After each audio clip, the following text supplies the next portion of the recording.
Hi, I'm Tinny from minibulldesign, and today I want to do a video on the SS remote and show people how to use it.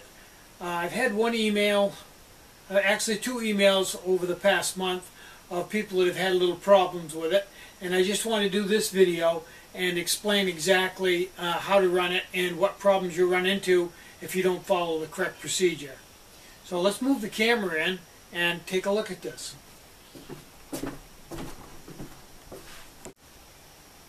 Okay, I'm going to try to shoot this at this low angle because I think you'll be able to see everything I'm talking about better from down here than up high looking down onto it. Okay, first off, the SS remote, for those of you that aren't familiar with it, is simply a plastic cup with threads in it and a nipple down at the bottom, and this notch here is a vent, so that as the alcohol goes out, the air can go in. Without that vent, it wouldn't work. It's just the same as a chicken waterer or a water cooler. It simply keeps the water, or in this case alcohol, at that level regardless of how much is above it. Okay, I'm going to screw the fuel bottle onto it and hook up a miso. And we'll take a look at the procedures.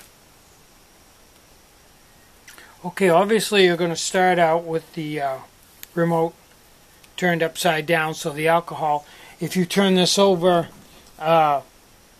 without something hooked to it, it's just going to spew alcohol out the nipple. You don't want to do that. Okay, so here's the miso.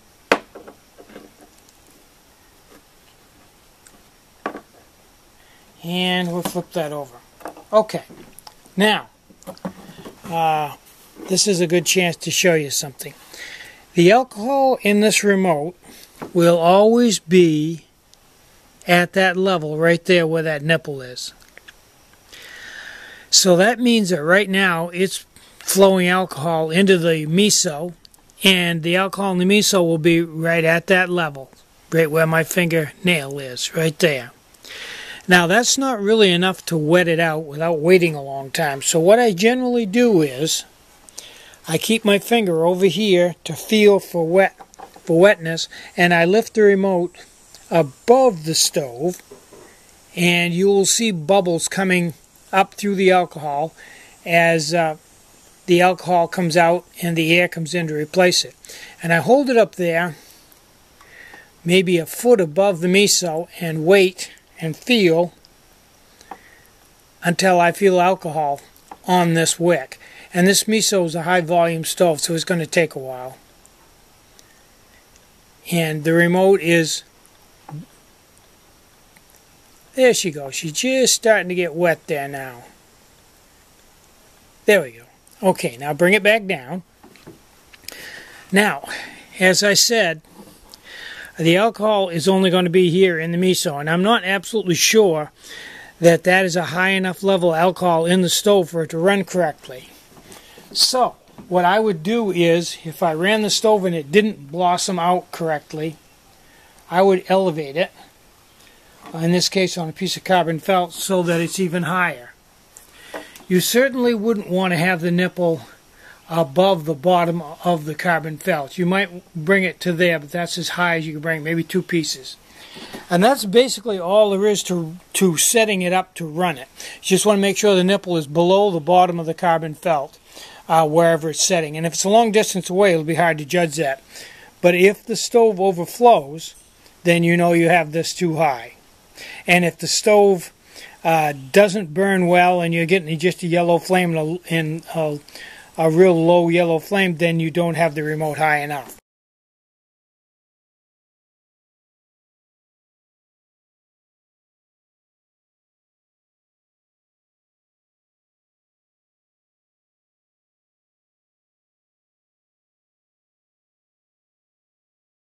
Okay, so much for that. Now, this vent over here is designed to absorb any alcohol that's pushed back into the remote.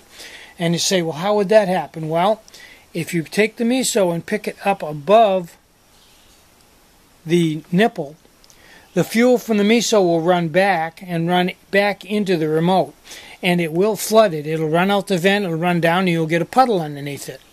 Second off is if you take the remote and move it below the stove, same thing will happen. The alcohol, all the alcohol in the stove will run back into the remote, overflow out the vent, and you'll end up with a puddle. Third thing, now this bottle is only about half full of alcohol and we're in the sun. So if you get this all set up and you're burning alcohol and this is out in the bright sun, this air in here will get hot and expand and it will push alcohol out, and once again you'll get a puddle underneath the remote.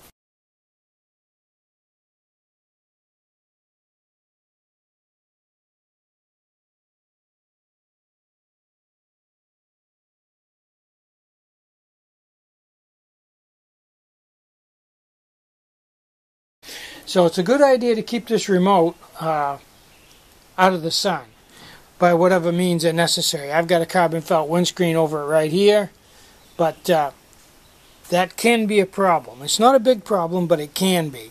If you get it out in really hot, bright sun and that air heats up and expands, especially on a big 8-ounce bottle. So that's basically everything you need to know to run this remote. If people have emailed me and said, well, there's something wrong with the remote because they're getting alcohol underneath it, it's probably a scenario like I've got right here where it's in the sun, or they've lifted the stove up or put the remote down, because frankly there's nothing to go wrong with this. It's just one piece, there's no moving parts, and I make 20 of them to a time. They're all exactly the same, and that's all there is to it. If used correctly, it will work. But okay, I'm doing a Captain's Log supplemental. I just thought of something else that I've seen people do. If you flip this remote over and it doesn't feed correctly, some people who just don't understand things will grab a hold of the bottle and squeeze it. Well, you see what happens when you do that? Watch right there. See that? See that alcohol coming out? Don't squeeze the bottle. Okay? Do not squeeze the bottle. It will only cause a pool underneath the stove. And lots of times people do that. They'll bounce it. You can tap it a little bit. Sometimes you'll get an air bubble in the line. It won't feed right away. But don't squeeze the bottle. That's just a really bad idea. So that's just one more thing that you can do to mess yourself up. So, that's the story on the SS remote. I'm Tinny from minibulldesign. Get out and hike, take a friend. Enjoy the great outdoors, and more important than anything, try to have a really great day, and try to have some fun today. Bye-bye.